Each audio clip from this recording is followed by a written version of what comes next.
कराची में MQM के मरकज 90 और जिन्ना ग्राउंड के बाद सबसे ज्यादा मशहूर मुक्का चौक की शनाख्त बदल गई। डिप्टी कमिश्नर वस्ती ने मुक्का चौक का नाम शहीद लियाकत अली खान चौक रखने का बाकायदा नोटिफिकेशन जारी कर दिया।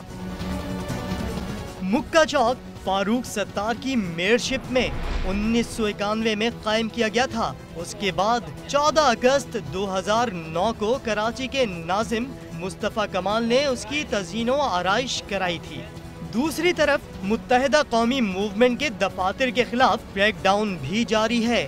पीर को भी गुलशन इकबाल के महमूद गजनवी पार्क में यूनिट ऑफिस और दहली कॉलोनी में मुत्तहिदा के दफ्तर को मिस्मार कर दिया गया। पुलिस का कहना है ये दफातर गैर कानूनी अराजी पर कायम थे।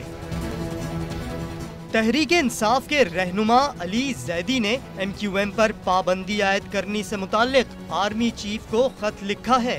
उन्होंने मुतालबा किया कि मुत्तहिदा का साथ देने वालों का भी एहतसाब किया जाए।